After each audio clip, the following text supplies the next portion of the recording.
Deep inside the human brain lies an invisible frontier, a border dividing not only hemispheres, but realities of thought and of self.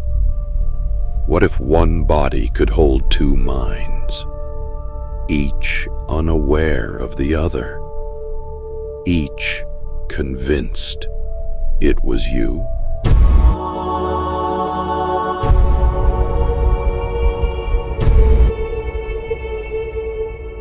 Welcome to the unusual files of the universe, a journey through stories that science can describe, yet still cannot explain. Tonight, we open the case of the man with a split brain, a living paradox that challenged the limits of science and of consciousness itself.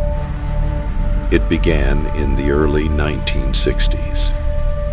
At the California Institute of Technology, neuropsychologist Roger Sperry and surgeon Joseph Bogen faced patients tormented by violent epileptic seizures, electrical storms leaping from one side of the brain to the other. Their solution was radical: to sever the corpus callosum, the bridge of nerve fibers that connects both hemispheres. The goal was simple: to stop the storm. But what they discovered instead was the existence of two separate worlds inside a single skull. After surgery, the patient seemed fine. They walked, spoke, remembered, even joked. Yet, when scientists looked closer, the mind began to divide.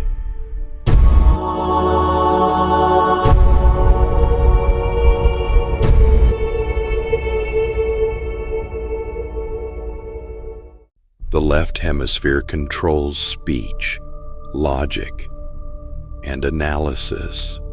The right hemisphere governs emotion, imagery, and space.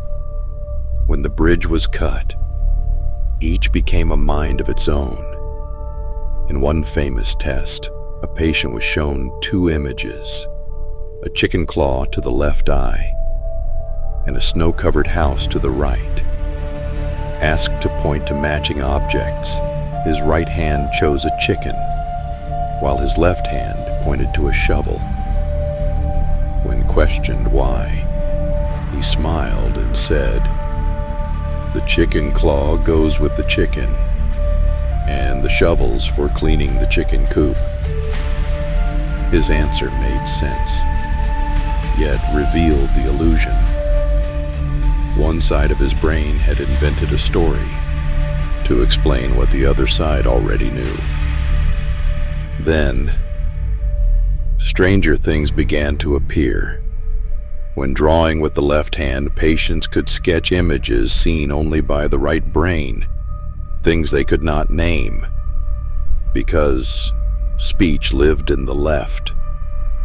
Some laughed at jokes seen by one eye, while their speaking half didn't know why.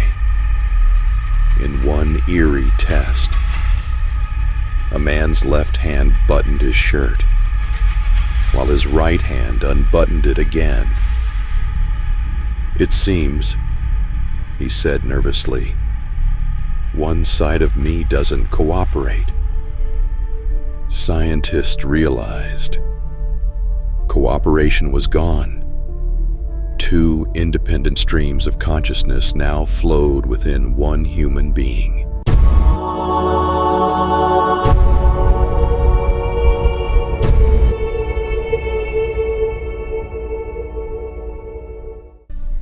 The implications were staggering.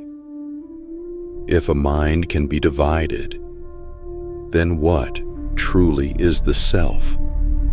Could one half believe in God while the other half doubts?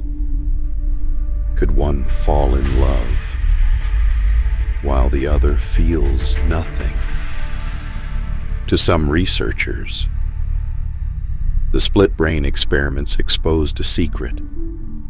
Our sense of unity is an illusion, a fragile story stitched together by language and memory.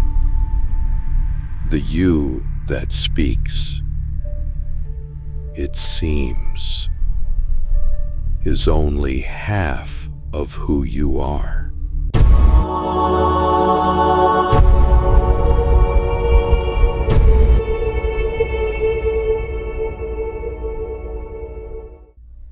Decades later, the shadow of these studies still haunts neuroscience.